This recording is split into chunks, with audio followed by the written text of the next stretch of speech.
Welcome to my channel. இன்றைக்கி வந்து எங்களோட 7th year wedding anniversary. So அதுக்கு வந்து கோயில் போகிறதுக்கு தான் வந்து ரெடியாக இருக்கும். இந்த ஆனிவர்சரிக்கு நாங்கள் சூஸ் பண்ண கலர் டார்க் ப்ளூ. ஸோ எல்லாருமே வந்து டார்க் ப்ளூ. என்னோட சாரியில் டார்க் ப்ளூ அண்ட் பிங்க் கலரில் வந்து இருக்கும். நான் ஃபுல் சாரி வியூ வந்து ஃபுல்லாக ரெண்டாவது வந்து உங்களுக்கு காமிக்கிறேன். மித்ராக்குமே ப்ளூ அண்ட் பிங்க்லேயே வந்து ஒரு ட்ரெஸ் வந்து செட் ஆகிடுச்சு. அதை தவிர சுதனும் மாறனும் வந்து ப்ளூ கலரில் ஷர்ட் வந்து போட்டிருக்காங்க. நான் ரெண்டாவது காமிக்கிறேன். இப்போ கோயிலுக்கு தான் வந்து போகிறோம். ஸோ அதுக்கு வந்து ரெடி ஆகிட்டோம். ஆஸ் யூஷுவல் கோயிலுக்கு அறக்க பறக்க தான் கிளம்பிகிட்ருக்கோம். எப்போயுமே லேட்டாக போகிறது எங்களுக்கு ஒன்றும் புதுசு இல்லை. அவசரமாக தான் எப்போயுமே கிளம்பி போவோம். ஸோ அதே மாதிரி இப்போ அவசரமாக கிளம்பி கோயிலுக்கு தான் வந்து போயிட்டுருக்கோம். இங்கே பின்னாடி சுதனும் வந்தாச்சு. சுதன் ஹாய் சொல்லுங்க. என்னையும் மித்ராவையும் ஃபுல் வியூவில் காட்டுங்க.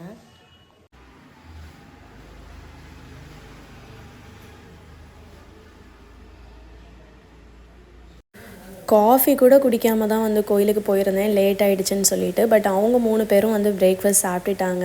என்னோட நல்ல நேரம் கோயிலில் சர்க்கரை பொங்கல் பிரசாதமாக கொடுத்தாங்க. ஸோ அதை வந்து நல்லா சாப்பிட்டுட்டு திருப்தியாக சாமி கும்பிட்டுட்டு கொஞ்சம் ஃபோட்டோஸ் எல்லாம் எடுத்துகிட்டு அதுக்கப்புறம் வந்து வீட்டுக்கு வந்துட்டோம்.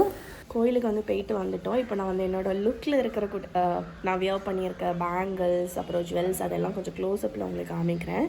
இந்த பேங்கிள்ஸ் வந்து எனக்கு முன்னாடி யாரோ கஸ்டமைஸ் பண்ணி கொடுத்துருந்தாங்க. அவங்களோட பேஜ் நேம் எனக்கு ஞாபகம் வந்துச்சு அப்படின்னா உங்களுக்கு டெக்ஸ்ட்டாக வந்து ஆட் பண்ணுறேன். இந்த பேங்கிள்ஸில் என்ன ஸ்பெஷல்னு பார்த்தீங்கன்னா சுதன் அஞ்சனா அப்படிங்கிற நேம் வந்து கஸ்டமைஸ் பண்ணியிருக்கும்.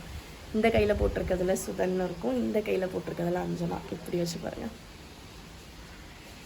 ஸோ அது வந்து நான் எப்போயுமே முன்னாடி நான் சொல்லியிருந்தேன், நான் கோல்டு பேங்கிள்ஸ் தான் வியர் பண்ணுவேன். பட் இப்போல்லாம் எனக்கு இந்த த்ரெட் பேங்கிள்ஸ் வியர் பண்ணுறதுக்கு கொஞ்சம் ஆசை வந்துடுச்சு. ஏன்னா சாரிக்கு மேட்சாக போடுறப்ப நல்லா இருக்கா, அதனால இன்றைக்கி வந்து இதை எடுத்து போட்டிருந்தேன்.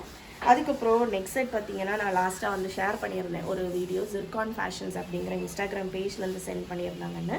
நான் இதை அன்றைக்கி வந்து ஒரு கவுன் கூட வந்து மேட்ச் பண்ணியிருந்தேன். பட் இன்றைக்கி அதை வந்து சாரீ கூட போட்டிருந்தப்ப லுக்கே வந்து ரொம்ப என்ஹான்ஸ் பண்ணி காமிச்ச மாதிரி இருந்துச்சு. ஸோ அதோடவே உள்ள மேட்சிங் ஜும்காஸ் தான் வந்து வியர் பண்ணியிருந்தேன். ரொம்ப நல்லாயிருக்கு. ஒரு ஆன்டிக் ஃபினிஷில் வந்து இருக்கிற மாதிரி இருக்குது. அப்புறம் ப்ளவுஸ் வந்து எங்கள் வீட்டு பக்கத்தில் உள்ள ஒரு டெய்லர் அக்கா கிட்ட தான் கொடுத்தேன். ஆரி ஒர்க் ப்ளவுஸ் மட்டும்தான் வந்து தனியாக வந்து ஏதாவது இன்ஸ்டாகிராம் பேஜஸோ இல்லை இங்கேயே ஆரி ஒர்க் பண்ணுற ஏதாவது ஷாப்ஸில் வந்து கொடுப்பேன்.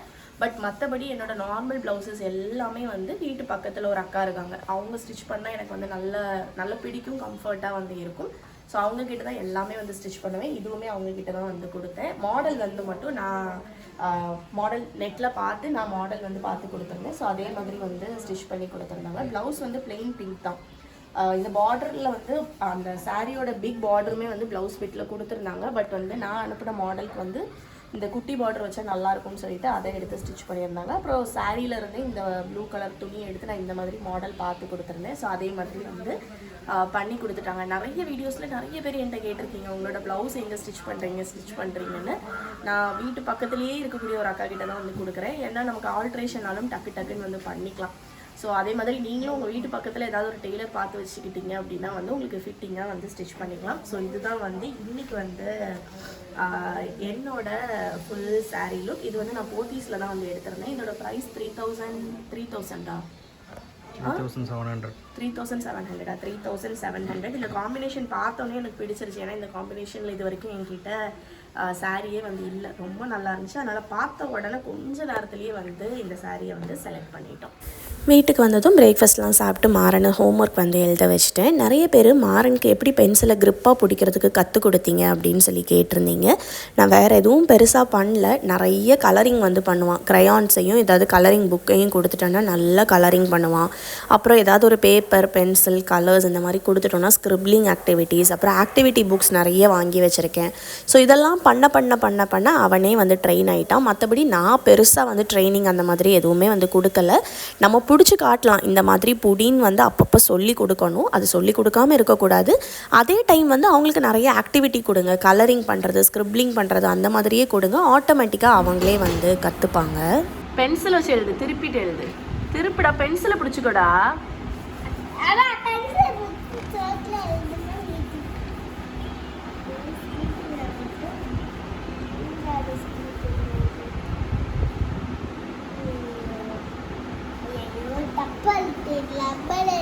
ரப்பர் அழிக்க முடியாது. சரி தள்ளி திருப்பி எழுது. கொஞ்சம் தள்ளி வச்சு திருப்பி எழுது.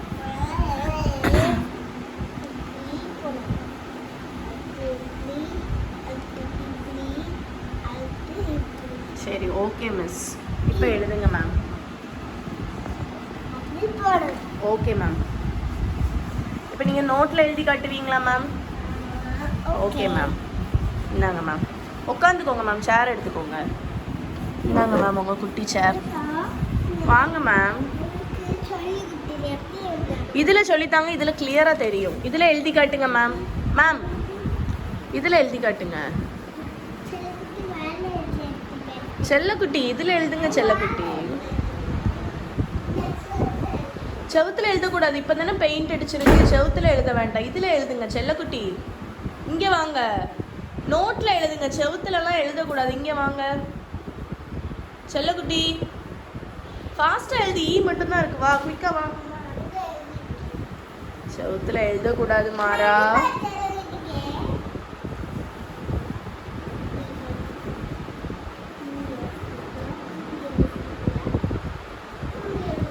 சரி ஓகே, அதை இதில் எழுதுங்க. இப்போ பாக்கெட்டு நோட்டில் எழுதுங்க. இதில் எழுதுங்க.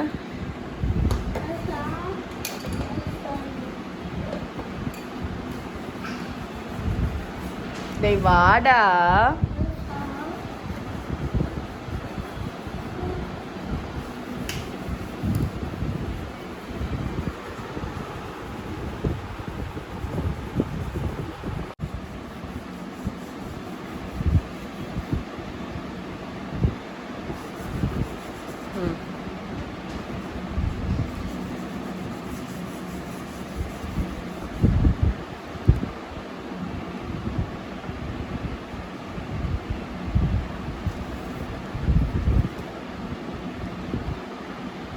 ஸ்லீப்பிங் லைன் கொஞ்சம் குட்டியாக போடு சரியா, ரொம்ப லாங்காக போடாத.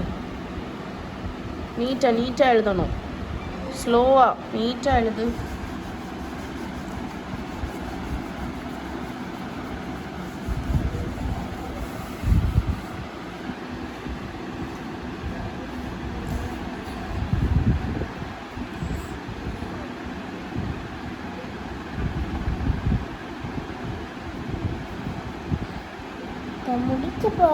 எப்போயுமே டின்னருக்கு தான் வந்து ஹோட்டல் போவோம். இன்றைக்கி ஒரு சேஞ்சுக்கு லஞ்சுக்கே போயிடலான்னு சொல்லிட்டு ஃபஸ்ட்டு தலப்பா கட்டி தான் போயிருந்தோம். எங்கள் நேரம் பயங்கர கூட்டம், அதனால் கிங் சிக்குக்கே வந்து போயிட்டோம். க்ரீம் ஆஃப் சிக்கன் சூப் தான் ஃபஸ்ட்டு ஆர்டர் பண்ணியிருந்தோம் 1/2. ஸோ அதை வந்து குடிச்சிட்டு அதுக்கப்புறம் மாரனுக்கு வந்து ஃபிஷ் ஃபிங்கர்ஸ் ஆர்டர் பண்ணியிருந்தேன். அப்புறம் எங்களுக்கு வந்து பார்பிக்யூ ஆர்டர் பண்ணியிருந்தோம். கூடவே வந்து சிக்கன் சுக்கா பிரியாணி வந்து ஆர்டர் பண்ணியிருந்தோம். அந்த சிக்கன் சுக்கா பிரியாணி வந்து ரொம்ப டேஸ்ட்டாக இருந்துச்சு, எங்களுக்கு ரொம்ப பிடிச்சிருந்துச்சு. ஃபிஷ் ஃபிங்கர்ஸ் கூட வந்து ஃப்ரெஞ்ச் ஃப்ரைஸும் சேர்த்தே வந்துருந்துச்சு. அவன் ஃப்ரெஞ்ச் ஃப்ரைஸ் வந்து தனியாக கேட்டிருந்தான், பட் நான் ஆர்டர் பண்ணல. பட் ஃபிஷ் ஃபிங்கர்ஸ் கூட ஃப்ரெஞ்ச் ஃப்ரைஸ் வந்ததை பார்த்ததும் அவனுக்கு வந்து பயங்கர ஹாப்பி ஆகிடுச்சு.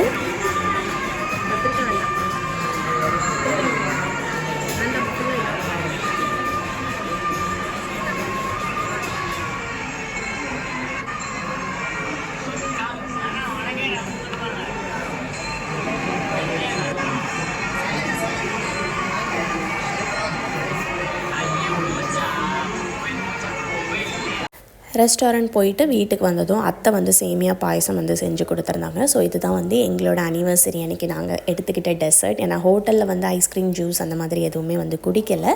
இதுதான் அனிவர்சரிக்கு பண்ண ஸ்வீட்டுன்னு வந்து சொல்லலாம். ஸோ அதை நல்லா என்ஜாய் பண்ணிவிட்டு அப்புறம் ஒரு குட்டி தூக்கம் போட்டு எந்திரிச்சாச்சு. அதுக்கப்புறம் ஈவினிங் வந்து கேக் கட்டிங்க்கு தான் கேக் வாங்கலாம்னு நினச்சோம். பட் பார்த்தா எனக்குமே நல்ல கோல்டாக இருந்துச்சு, மாறனுக்கும் நல்ல கோல்டாக இருந்துச்சு. அதனால் கேக் வேணான்னு சொல்லிட்டு பிளானை மாற்றிட்டு, பட் எல்லா அனிவர்சரிக்கும் வந்து கேக் கட் பண்ணுறோமே, கட் பண்ணாமல் இருந்தால் ஒரு மாதிரி மனசில் வந்து ஒரு ஃபீல். அதனால் சரி ஓகே பெல்ஜியன் வேஃபலில் இருந்து வேஃபல் கேக் வாங்கிக்கலான்னு சொல்லிட்டு வால்நட்ஸ்லாம் போட்டு வேஃபல் கேக் சிங்கிள் லேயர் தான் வந்து வாங்கியிருந்தோம். ஏன்னா அது டக்குன்னு காலி ஆகிடும் அப்படின்னு. ஸோ அதை தான் வந்து கட் பண்ணிவிட்டு அப்படியே வந்து எல்லோரும் சாப்பிட்டோம். உடனே வந்து காலி ஆகிடுச்சு, மிச்சம் வராமல் வந்து இருந்துச்சு. அதுக்கப்புறம் நைட்டு வந்து ஃபேமிலியாக எல்லோரும் சேர்ந்து கன்னியாகுமரி போயிட்டு அங்கே எங்கேயா ரெஸ்டாரண்ட்டில் சாப்பிட்டு வரலான்னு ஃபஸ்ட்டு பிளான் இருந்துச்சு. பட் ஹெல்த் கண்டிஷன்ஸை பார்த்துட்டு அந்த பிளானையுமே வந்து சேஞ்ச் பண்ணிட்டோம். ஏன்னா ஹெல்த் தானே முக்கியம். நம்ம ரெஸ்டாரண்ட் போகிறது அந்த மாதிரி என்ஜாய் பண்ணுறது வந்து இன்னொரு நாள் கூட போய்க்கலாம். ஏன்னா வந்து மாறனுக்கு ஆல்ரெடி உடம்பு சரியில்லை, இன்னும் அடுத்தது மித்ராக்கும் வந்துடுச்சு அப்படின்னா அவளும் ரொம்ப கஷ்டப்படுற மாதிரி ஆயிருமேன்னு சொல்லிட்டு இங்கே வீட்டில் என்னென்ன மெனு வேணும்னு வந்து கேட்டுட்டு பக்கத்தில் ஹோட்டல்லேருந்து ஆர்டர் பண்ணி வீட்டிலையே வச்சு வந்து எல்லாருமே சாப்பிட்டுட்டோம். நம்ம ஒன்று நினச்சா வேறு ஒன்று நடக்கும். இந்த அனிவர்சரி எங்களுக்கு அந்த மாதிரி தான் வந்து ஆச்சு. But still okay, health okay ஆன பிறகு நம்மளோட பிளான்ஸ் எல்லாம் திருப்பியுமே வந்து நிறைவேற்றிக்கலாம். ஸோ எங்களோட இந்த ஆனிவர்சரி இப்படி தான் போச்சு. பெல்ஜியன் வேஃபிள்ஸில் கேக் ட்ரை பண்ணதில்லை அப்படின்னா வந்து இந்த வேஃபிள் கேக் மாதிரி இருக்கிறத வந்து ட்ரை பண்ணி பாருங்கள். நிஜமாகவே சொல்கிறேன், அடிக்டிவ் தான், ரொம்ப வந்து நல்லாயிருக்கும். மெயினாக வந்து இதை வாங்கினதுக்கு ரீசன் வந்து எனக்கு இது ஃபேவரேட்டும் கூட. டபுள் லேயர் வந்து இன்னுமே வந்து நல்லாயிருக்கும், பட் நாங்கள் சிங்கிள் லேயர் தான் வந்து வாங்கியிருந்தோம். மேக்ஸிமம் எல்லா இடத்துலையும் இந்த வேஃபிள் கேக்ஸ் வந்து அவைலபிளாக இருக்கும்னு நினைக்கிறேன். ட்ரை பண்ணி பாருங்கள். ஸோ இந்த வீடியோ உங்களுக்கு பிடிச்சிருக்கும்னு நினைக்கிறேன். பிடிச்சிருந்தால் லைக் பண்ணுங்கள், சேனலை மறக்காமல் சப்ஸ்கிரைப் பண்ணுங்கள். இன்னொரு வீடியோவில் மீட் பண்ணுறேன். டாடா, பாய்.